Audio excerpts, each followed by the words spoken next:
Hello, and where do I start? This is not a friendly message to religions, and in this case it's Christians, because I have had enough. I have really had enough, and I just want you all to go back to your la la land and to the sandpit like to love over in the Middle East and piss off there. Why? Why do I feel like this? Well, let's see. Over the years, certain things have happened. When we lived in Brisbane, my wife was once refused access for passage on a bus by the driver because she was wearing a pentacle here, because it was against his Christian beliefs. Other things have happened. I remember, a bit over 10 years ago, there's someone I used to talk to. We spoke quite well, and one day I was wearing a pentacle as a pagan, and he got offended, and apparently he demanded that I take it off, and that all pagans should have to wear a symbol on their clothing so Christians can identify them and stay away from them. Nazi much? Anyway, other things have happened. Let's see, a couple years ago, so my eldest is in year 12, and at the end of year 10, at a state high school, this is a government high school, not religious, they had let Christians into the science class to proselytise in the science class in a secular school. And they showed slides of damaged, broken down, wrecked cars, and they were non-Christians. And the nice shiny cars were Christians. And they went on about how non-Christians are covered in blood and all that sort of bullshit. And now that's just an example of the crap that my family has experienced. And the latest one, yesterday, was at a pool. Ripple's Pool at St. Mary's, where we were yesterday, Sunday, 1st of March, 1st day of autumn calendar time. Anyway, I go out there back, and there was this, to this pool, with this inflatable raft crap, fun thing for the kids to climb over, and someone hoses them as they go over there. Well, they're more hose, inflatable to keep it slippery. And, there's this woman there. She said, in regard to my son, she said, you're his father? I said, yes.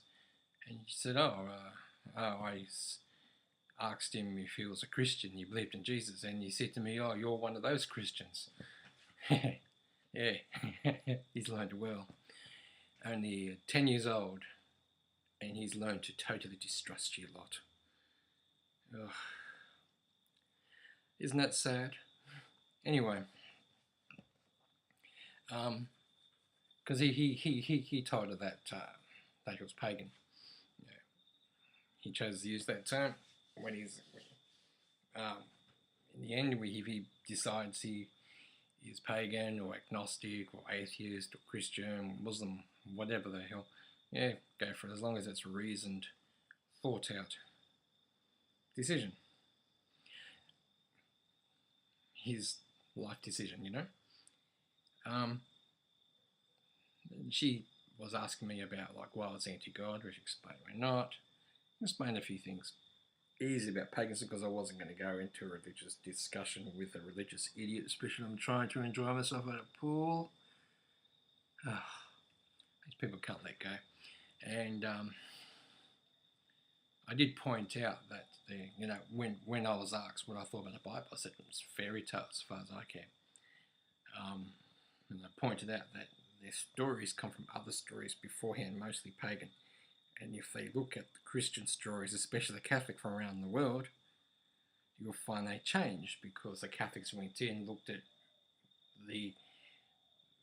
who the pagans in those area, the tribes, worked with. they adapted them. And I pointed out that the horn god was originally just masculinity, and the Christians came and turned masculinity and sexuality into an evil when it's not. Only Christians could turn something essential to life, into preservation of life, into an evil. And yeah, anyway, didn't really go into a big discussion with others about it. And then I walked off. Later on, after we'd left the pool, and I wish he'd told me this before we left or after it happened. This is when it happened. Was that he's 10, she's 20s, maybe 30 at the most, and was apparently told him that pagans are evil. You know, I don't appreciate that. I don't appreciate Christians telling my children that they're evil. I don't appreciate Christians waiting until the parent is away to proselytise to another person's child and to use fear, guilt and shame to get them your way. If the only thing you have got to convert people is fear, guilt and shame, then there's something very weak about your belief system. I keep hearing about Jesus about love, but when you proselytise, all I hear is hate, malicious feelings, guilt, shame. I never actually hear one of you actually use love when it comes to trying to convert. It's ridiculous. I've never had any trouble with the Muslims trying to convert me, although if they become the majority religion, they'd do the exact bloody same as you lot. The Jews are a different story because they're a rather exclusive club, and they've been an exclusive club for so long they've probably become inbred by now, because when you are so exclusive, you only really want to breed amongst your own, sooner or later you become one big happy family, don't you? Just like the royals. The royals have got to be the most taxpayer funding inbreeding program that's ever existed in this world. And religion and politics, really, there's no difference. You got people using fear, guilt and shame to control people, and then you're screwing them for their blind subservience. So, leave our children alone. Put your heads in. If your religion is that good, you don't need to use tricks like come see a cinema or come to a disco or something and find out that it's not that at all, but it's proselytization. If that's what you got nothing. Simple as that. Take your Bible book, shove it up your ass.